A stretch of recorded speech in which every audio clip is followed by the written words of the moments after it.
man ten liepia 3 žodžiais pasakyti idėją. Tai aš ir sugalvojau pavadinimą Tinklas siurblio sietuvas. Reiškia, aš su tokio startupo Kur dingo pinigai kūrėjas.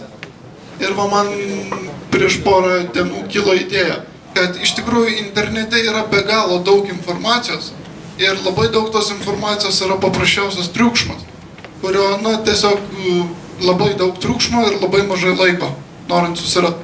Tai mano idėja yra apžvelgti, kiekvieną dieną pagaminti web spiderį, kuris kiekvieną dieną pereitų norimas vartotojo svetainės, surinktų juose atsiradusią naują informaciją ir pateiktų vartotojui tokį jau grynai koncentratą.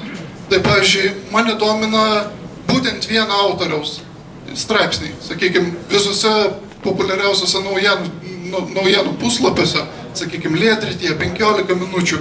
Tikrai yra gerų autorių Lietuvoje, bet aš kaip taisyklė, turėdamas nepakankamai laiko, tiesiog nespėju peržiūrėti, kadangi ten Balsas LT turi, atrodo, virš 600 straipsnių kasdien. Tai va, toks servisas, kuris surenka informaciją, išanalizuoja, sukoncentruoja arba pagal autorių, arba pagal temas, arba pagal raktinius žodžius ir pateikia norimų formatu. Ačiū Kęstučiui. Pirmas klausimas.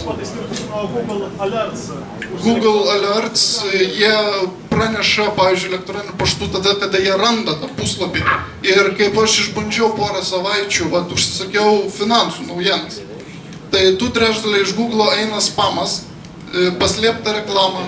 Ta prasme, nėra tos vertės. Suprantat? O pavyzdžiui, mane domina Kristina Sabaliauskaitė, kuri parašė Silverarium 2, jinai dabar gyvena Londone, jinai tikrai kokybiškus, mano akimis žiūrint, temas nagrinėja.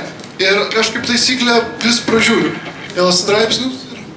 Dar vienas klausimas. Dirbtinis intelektas bus?